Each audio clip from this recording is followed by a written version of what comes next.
Tuhan bersamamu.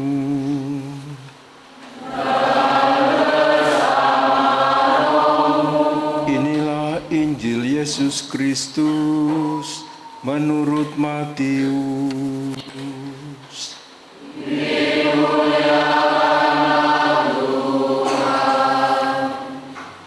Bab 20 ayat 1 sampai 16.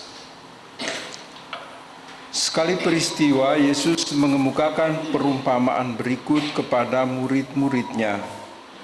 Hal kerajaan surga itu sama seperti seorang pemilik kebun anggur yang pagi-pagi benar keluar mencari pekerja untuk kebun anggurnya. Setelah sepakat dengan para pekerja mengenai upah 1 dinar sehari, ia menyuruh mereka ke kebun anggurnya. Kira-kira pukul 9 pagi ia keluar lagi dan dilihatnya ada orang-orang lain menganggur di pasar. Katanya kepada mereka, "Pergilah juga kamu ke kebun anggurku, dan aku akan memberimu apa yang pantas." Lalu mereka pun pergi. Kira-kira pukul 12 dan pukul 3 sore ia keluar lagi dan melakukan hal yang sama. Kira-kira pukul 5 sore ia keluar lagi dan mendapati orang-orang lain pula. Lalu katanya kepada mereka, "Mengapa kamu menganggur saja di sini sepanjang hari?" Jawab mereka, "Tidak ada yang mengupah kami." Kata orang itu, "Pergilah juga kamu ke kebun anggurku." Ketika hari sudah malam, berkatalah pemilik kebun anggur itu kepada mandornya, "Panggillah pekerja-pekerja itu dan bayarlah upah mereka mulai dari yang masuk terakhir sampai kepada yang masuk pertama." Lalu datanglah mereka, mulai yang bekerja kira-kira pukul 5 sore, dan mereka masing-masing menerima 1 dinar. Kemudian datanglah mereka yang masuk pertama. Mereka mengira akan mendapat lebih besar, tetapi mereka pun menerima masing-masing 1 dinar juga. Ketika menerimanya, mereka bersungut-sungut kepada pemilik kebun itu. Katanya, "Mereka yang masuk terakhir ini hanya bekerja 1 jam, dan engkau menyamakan mereka dengan kami yang sehari suntuk bekerja berat dan menanggung panas terik matahari." Tetapi pemilik kebun anggur itu menjawab seorang dari mereka, "Saudara, aku tidak berlaku tidak adil terhadap engkau. Bukankah kita telah sepakat 1 dinar sehari? Ambillah bagianmu dan pergilah. Aku mau memberikan kepada orang yang masuk terakhir ini sama seperti kepadamu. Tidakkah aku bebas mempergunakan milikku menurut kehendak hatiku? Atau iri hatikah engkau karena aku murah hati? Demikianlah orang yang terakhir akan menjadi yang pertama, dan yang pertama menjadi yang terakhir."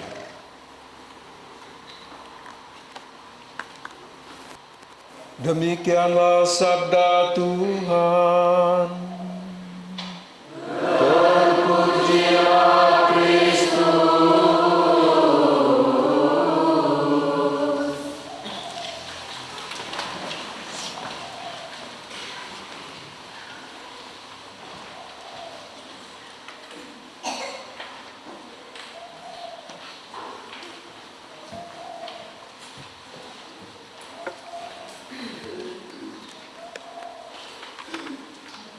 Bapak, Ibu, saudara-saudara sekalian yang saya cintai di dalam Tuhan.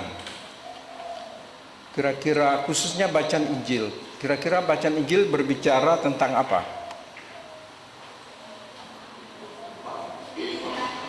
Ya? Gimana? Iri hati, apalagi? Upah, terus ketidakadilan, apalagi? Sudah? Cukup? Pertama menjadi yang terakhir. Ini soal antri di ATM. Baik Bapak Ibu saudara-saudara sekalian yang terkasih di dalam Tuhan, dari ketiga bacaan ini sebetulnya berbicara tentang belas kasih Allah. Ini nilai esensi dari Injil adalah belas kasih Allah. Jadi sebetulnya perumpamaan ini berbicara tentang kerajaan surga. Ya, perumpamaan tentang kerajaan surga. Jadi intinya itu kerajaan surga. Lalu diberi gambaran bagaimana setiap orang yang masuk kerajaan surga itu. Ada yang jam 9, ada yang jam 6 pagi-pagi, ada yang jam 9, ada yang jam 12, ada yang jam 3 sore, ada yang jam 5 sore. Kalau bicara tentang kasih dan belas kasih Allah, itu artinya bahwa kita berbicara tentang keselamatan. Kita semua ini dipanggil untuk selamat, tapi apakah kita semua dipanggil seragam pada jam yang sama? Ya, yang mereka yang masuk itu jam 6, ya mungkin dari dalam kandungan sudah Katolik itu. Ya kan? Ada yang mungkin jam 9, ya setelah di sekolah kemudian atau kenal orang lain, baru menjadi Katolik. Jadi panggilan Tuhan itu sangat variatif. Tuhan menyentuh hati kita, Tuhan memanggil kita berbeda-beda. Ada juga yang sudah besar, mungkin ada juga yang sudah senja, ya kan? Pas terakhir mau mati baru dibaptis. Ini yang jam 5 sore misalnya, seperti di Panti Wreda Caturnugraha yang dikomandani oleh Suster In dan Suster Magda. Kadang-kadang baptis darurat juga loh, ya kan? Tadinya ngencang, enggak aku tetap ini, tapi pas mau mati besok aku dibaptis, gitu kan? Ini yang masuk jam 5 sore, ya dong. Tapi bayarannya sama. Bayarannya apa? 1 dinar. Itulah keselamatan. Anda ingat ketika Yesus digantungkan dengan 2 penyamun yang disalibkan bersama dia. Keduanya berdoa. Yang satu mengejek, mencela. Yang lain berkata, Tuhan, ingatlah akan aku bila Engkau datang sebagai Raja. Dan Yesus bilang, hari ini engkau bersama aku di Firdaus. Keselamatan toh. Oleh karena itu kita tidak bisa mengklaim bahwa aku lebih Katolik daripada yang lain, maka aku harus selamat dulu. Kita semua ini adalah kumpulan orang-orang berdosa yang bertobat. Kita semua ini dipanggil oleh Tuhan untuk bergabung di dalam keanggotaan gereja Katolik juga, seperti 5 waktu yang ditentukan Tuhan itu. Ada yang dipanggil jam 6, ada yang jam 9, ada yang jam 12, ada yang jam 5 sore, 3 sore, dan ada yang jam 5 sore. Tetapi apakah lalu rentang waktu ini menentukan engkau selamat atau tidak selamat? Tidak, ini cara pikir orang Yahudi. Orang Yahudi adalah orang-orang bangsa yang tegar tengkuk, sombong. Karena apa? Karena mereka merasa kami ini orang pilihan Tuhan. Jadi di luar kami orang Yahudi Anda tidak selamat. Anda kafir, Anda hanya najis. Itu kata dan bahasa-bahasa bangsa Yahudi terhadap bangsa-bangsa yang lain. Tetapi bagi Allah tidak. Jangan kita menggunakan ukuran dunia ini untuk mengukur seseorang dia selamat atau tidak selamat. Kalau kita lihat ada yang khotbah berapi-api seakan-akan dia Tuhan Allah, menganggap orang lain kafir, najis, kemudian dia yang selamat. Tidak. Kalau kita bicara tentang keselamatan, itu kita bicara tentang rancangan dan rencana Tuhan yang digambarkan dalam kitab Nabi Yesaya. Sebab rancanganku bukanlah rancanganmu, jalanmu bukanlah jalanku. Seperti tingginya langit dan bumi, demikianlah tingginya jalanku dari jalan. Jadi rancangan dan rencana kita itu jauh berbeda dengan rancangan dan rencana Tuhan. Jadi kalau kita bicara tentang kasih dan belas kasih Allah, takarannya, ukurannya itu Allah, bukan kita. Tapi seringkali di dalam kehidupan ini kita mengukur seseorang kan. Kita merasa aku lebih hebat, aku lebih sukses, aku lebih cerdas daripada Anda. Aku lebih Katolik dan Anda tidak, sehingga aku yang duluan masuk kerajaan surga dan Anda ada di luar. Siapa kamu kok bisa menilai seperti itu? Ini soal kemauan Tuhan, soal kehendak Tuhan. Tuhan mau selamatkan siapapun. Apakah Anda tidak protes ketika seorang penyamun, penjahat kelas kakap disalibkan bersama Yesus dan Yesus bilang, hari ini engkau bersama aku di Firdaus. Artinya dia selamatkan. Karena orang ini mau selamat. Dan Tuhan mau. Mungkin juga kalau kita protes, wah, masa seperti itu. Kadang-kadang kita juga iri hati, ya kan? Iri hati. Ketika saya bertugas di Cilacap, suatu saat saya menyeberang ke Kutawaru, satu stasi kecil di situ, untuk merayakan Ekaristi. Sebelum sampai di pelabuhan penyeberangan, ban sepeda motor saya bocor. Terus saya harus dorong cari tempat untuk menitipkan sepeda motor saya. Kemudian ketemulah seorang bapak di depan rumah. Pak, apakah saya boleh menitipkan motor saya di sini? Bapak mau kemana? Saya mau ke Kutawaru. Dinas Pertamina? Bukan, saya pastor, saya mau melayani di seberang. Oh, mari, di sini aja. Terus dia bilang, lah nanti Bapak di sana gimana? Nggak apa-apa, saya bisa jalan kaki dari pelabuhan. Oh, nggak usah, pakai sepeda motor saya. Nggak usah pakai. Kembali dari sana, ternyata sepeda motor saya sudah dibereskan. Pak, ini pastor, ini bocornya itu persis di pentilnya, jadi saya sudah ganti bannya. Oh, saya bilang, terima kasih Pak, saya minta notanya, saya mau bayar. Oh, enggak usah, bawa saja. Ternyata di kemudian hari ketika dia mencari saya di pastoran, ternyata itu bosnya preman di Donan. Iya kan? Bos preman itu di Donan. Bayangkan, dia bisa ganti ban sepeda motor saya gratis.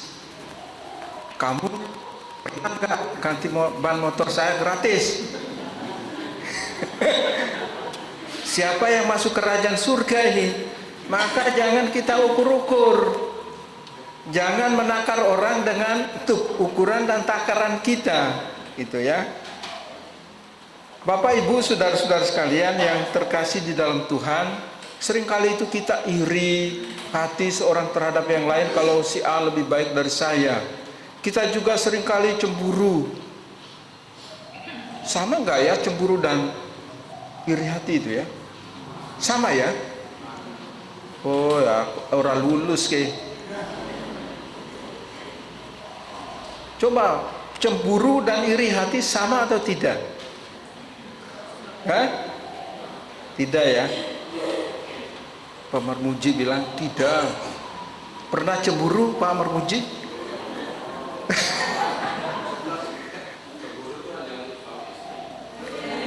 Baik, cemburu itu artinya bahwa, saya jelas, cemburu itu artinya bahwa apa yang saya miliki dan mau diambil orang, itu saya cemburu. Misalnya si A pacaran ini, kemudian pacar saya ini dekat-dekat dengan yang lain, saya cemburu.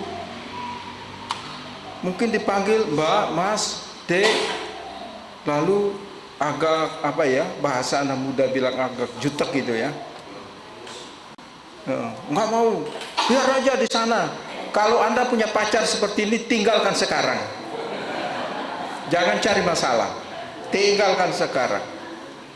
Belum apa-apa sudah cemburu, belum miliknya sudah cemburu.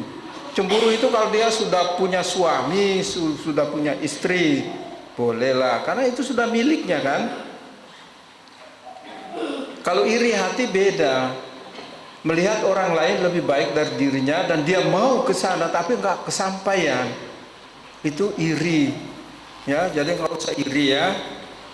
Inilah orang-orang para pekerja kebun anggur ini iri. Kenapa? Karena Tuhan itu memberikan upah sedinar sehari. Kan mereka tidak hitung jam, hitung hari. Anda yang masuk pertama itu ada kesepakatan bahwa dibayar 1 dinar 1 hari. Jadi ukuran pada zaman itu bekerja sehari itu 12 jam. Jam 6 sampai jam 6 sore itu berbayar. Kalau sekarang kan mungkin 7-8 jam lah ya. Itu ukurannya.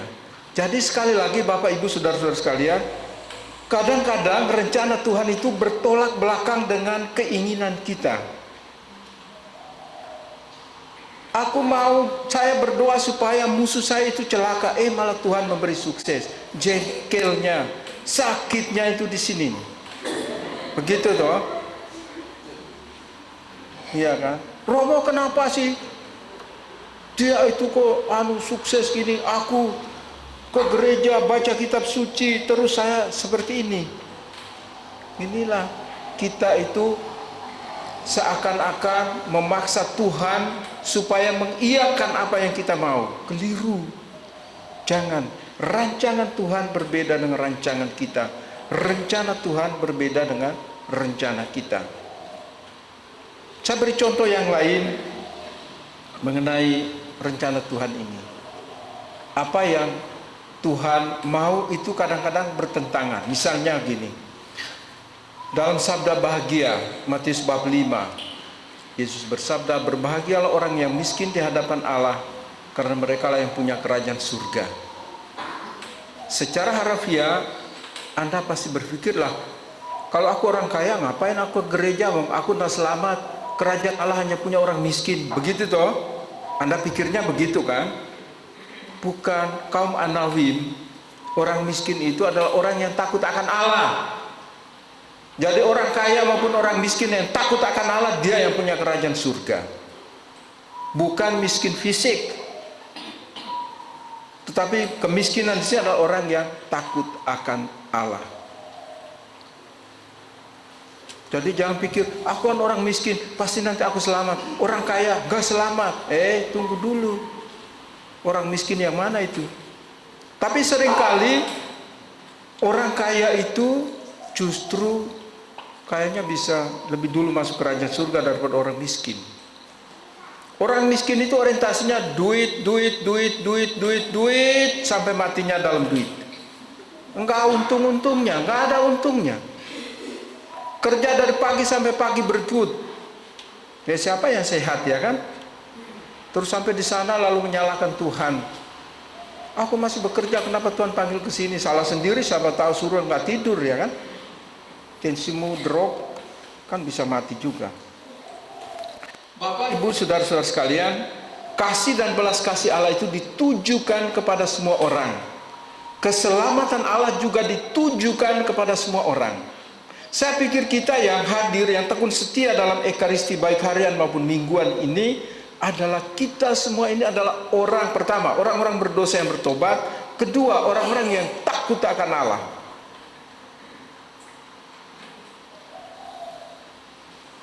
Oleh karena itu bacaan pertama tadi dikatakan, baiklah orang fasik meninggalkan jalannya dan orang jahat meninggalkan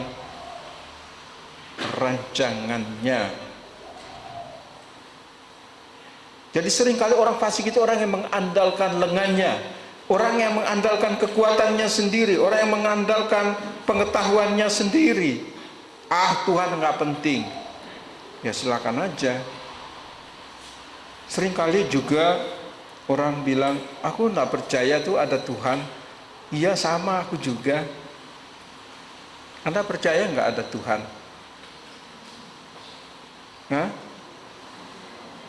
Percaya?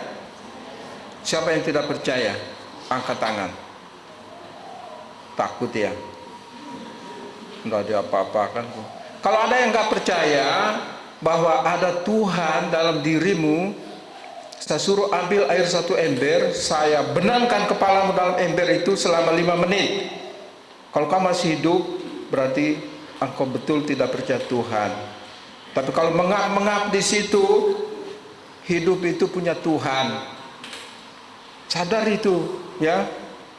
Tuhan itu tidak memberikanmu apa-apa, tapi Dia memberimu hal yang paling berharga adalah hidup. Itulah belas kasih Tuhan. Hidup itu milik dunia atau milik Tuhan? Milik Tuhan, maka tidak pernah diperdagangkan, tidak pernah diperjualbelikan. Tidak ada yang bilang, oh di Amerika Serikat sana ada jual hidup, pergi ke sana beli. Ya, nggak ada, cadangan pun nggak ada. Maka saya kadang-kadang lihat orang ngebut di jalanan, entah sepeda motor atau apa, saya berpikir, apa dia punya nyawa cadangan ya? Terutama ibu-ibu, maaf ya, ibu-ibu yang pakai sepeda motor itu, saya siarin kamu sebagai pembantu. Anda kalau keluar dari gang itu berhenti dulu. Aturan berlalu lintas itu berhenti dulu. Lihat kiri kanan dulu. Jangan langsung serobot. Itu loh. Maaf ini seringkali emak-emak yang berbuat begitu, dan saya ingatkan, ya. Kalau keluar dari sana kan motor ada remnya, rem dulu, berhenti dulu, lihat kiri kanan dulu biar nggak ketabrak, ya. Bapak, Ibu, saudara-saudara sekalian yang terkasih di dalam Tuhan, kita semua ini telah menerima anugerah. Jadi belas kasih Allah, keselamatan Allah itu anugerah untuk kita semua. Apakah ada yang bayar keselamatan? Tidak ada. Apakah yang ada yang membeli belas kasih Tuhan? Nggak ada. Kita diberi cuma-cuma. Kita diberi cuma-cuma. Oleh karena itu, saudara-saudara sekalian yang terkasih di dalam Tuhan, sekali lagi gambaran tentang perumpamaan-perumpamaan ini mau menunjukkan kepada kita bagaimana rencana Tuhan, rancangan Tuhan bekerja di dalam diri kita. Kenapa mereka iri hati? Karena mereka tidak sadar bahwa ini rancangan Tuhan, sehingga mereka hanya melihat jam. Padahal dari kesepakatan aja tidak dihitung jam, tapi sehari.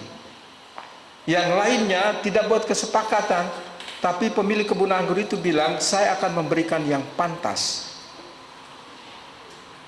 Maka nanti untuk memperoleh keselamatan juga, apakah engkau pantas masuk kerajaan surga, atau sementara engkau parkir di luar pintu surga?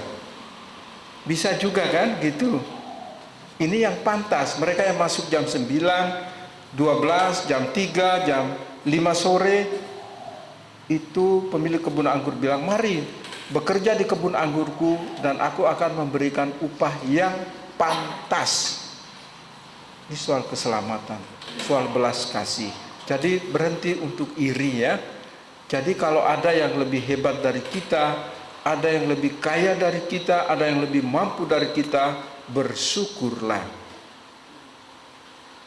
atas anugerah Tuhan itu bahwa saudaraku lebih baik dari aku. Kita harus sampai ke situ Bapak Ibu Saudara-saudara sekalian. Kalau tidak, hidup kita dihiasi oleh iri. Lihat tetangga beli mobil, rengek-rengek minta suami, padahal suaminya tukang beca misalnya. Ya, nggak bisa lah. Ya kan? Hidup, nikmati hidup apa adanya, enjoy gitu ya. Mari kita belajar dari pemulung. Pemulung itu orang-orang yang paling enjoy dalam hidup. Coba kamu pergi ke sana, TPA sana, mereka tidur nyenyak loh. Pernah kamu tidur nyenyak? Spring bed, nggak bisa tidur. Mereka itu alas karton, tidur bawah pohon sana. Aku sering pergi lihat itu. Nyenyak juga ini. Bagus ya. Sekali-sekali ikut sini deh. Supaya bisa. Jadi kalau ada yang nggak bisa tidur, pergi ke sana, TPA itu. Pasti Anda tidur nyenyak. Kenapa? Karena lihat orang-orang yang tidur nyenyak itu loh. Pada saat istirahat, Bapak Ibu sekalian, 10 menit, 5 menit, tidur, beneran tidur. Ya. Mereka menikmati hidup. Aku mau istirahat 15 menit, tidur 15 menit ya. Kita ini susah kan? Saya harap umatku semua bisa tidur nyenyak gitu ya. Sudah terima keselamatan Tuhan, sudah terima belas kasih Tuhan, sudah terima pengampunan Tuhan. Kenapa nggak bisa tidur? Harusnya kita bersyukur. Terima kasih Tuhan, Engkau masih menganugerahkan segala hal yang baik untuk saya. Mari dalam perayaan Ekaristi ini, setelah ini ada satu upacara singkat, itu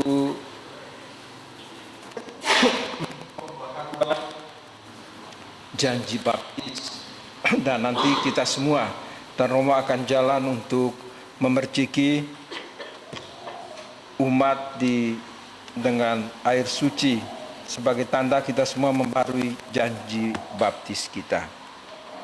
Maka tidak diucapkan doa syahadat, tetapi saya undang Anda sekalian bangkit berdiri bersama-sama membarui janji baptis. Saya mengundang Bayan dan pendampingnya untuk maju.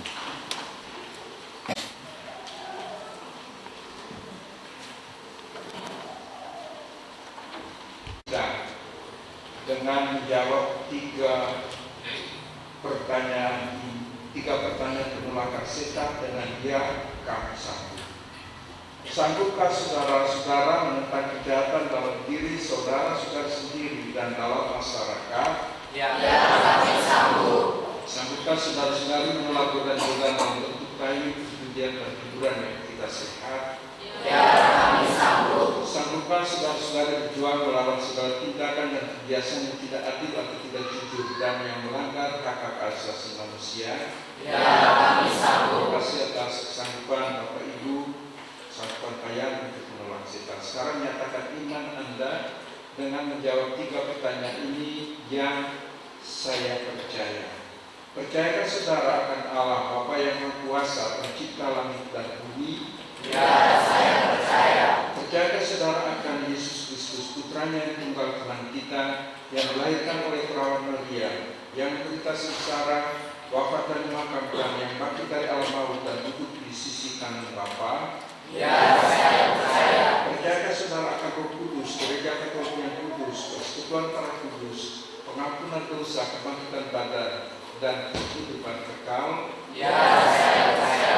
Bapak Ibu sekalian, inilah iman kita, inilah iman gereja yang kita akui dan bangga dalam Kristus Yesus Tuhan kita. Tetap berdiri, kalau ada lagu silakan, kalau tidak Anda tetap tenang, Romo akan jalan.